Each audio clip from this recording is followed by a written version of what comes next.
Welcome students. आज हम भारत की जिस वीरांगना की बात करने जा रहे हैं, स्वतंत्रता सेनानी की बात करने जा रहे हैं, राष्ट्रवादी नेत्री की बात करने जा रहे हैं, उनका नाम विजय लक्ष्मी पंडित है। आप में से बहुत लोगों ने उनके बारे में सुना भी होगा और इनका जो संबंध है वो देश के पहले प्रधानमंत्री पंडित जवाहरलाल नेहरू जी से है। ये उनकी बहन थी। इन्होंने स्वतंत्रता के आंदोलन की लड़ाई से लेकर के देश की आज़ादी मिलने तक और उसके बाद भी राजनीति में सक्रिय रूप से भाग लिया।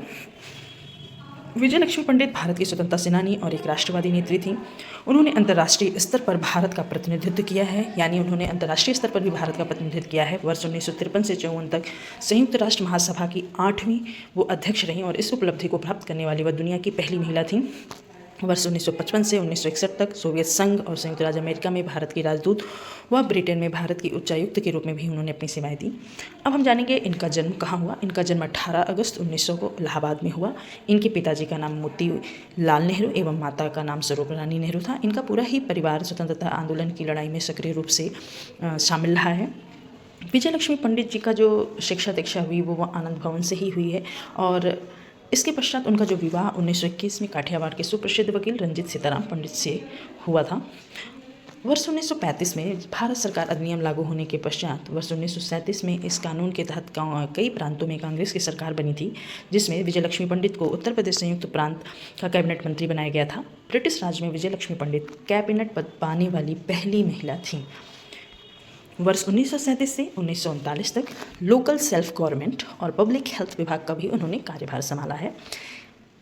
विजय लक्ष्मी जी महात्मा गांधी जी के आंदोलनों से बहुत ज़्यादा प्रभावित थी और उन्हीं से प्रभावित होकर वह भारतीय स्वतंत्रता आंदोलन में कई आंदोलनों से जुड़ी और इस दौरान उन्हें कई बार जेल भी जाना पड़ा।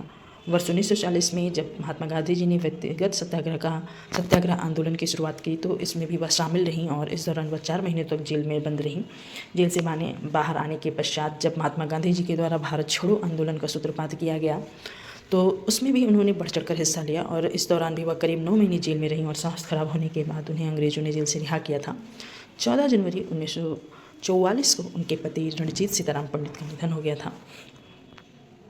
1946 में उन्हें संविधान सभा के लिए चुना गया और यहाँ उन्होंने महिलाओं के अधिकारों, उनके बराबरी से जुड़े मुद्दों पर अपनी राय रखी और 1947 में उन्हें रूस में, यानी उस समय तब सोवियत संघ था, वहाँ भारतीय राजदूत बनाया गया, जहाँ पर उन्होंने 1949 तक अपना कार्यभार संभाला। 1956 में उन्होंने हिंदू उत्तराधिकार अधिनियम बनाने में अपना महत्वपूर्ण योगदान दिया। इसी के बाद महिलाओं को अपने पति और पिता की संपत्ति में उत्तराधिकार प्राप्त हो गया था। वर्ष 1952 में चीन जाने वाले सद्भावना मिशन का भी नेतृत्व इनके द्वारा किया गया।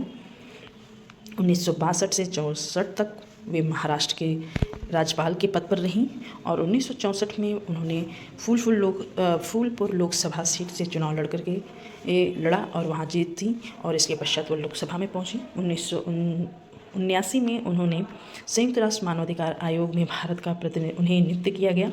उनके द्वारा कुछ महत्वपूर्ण पुस्तकें भी लिखी गई हैं, जिनमें से कुछ हैं the evolution of India, the scope of happiness, a personal memoir और तीसरा है प्रेजेंट डेज।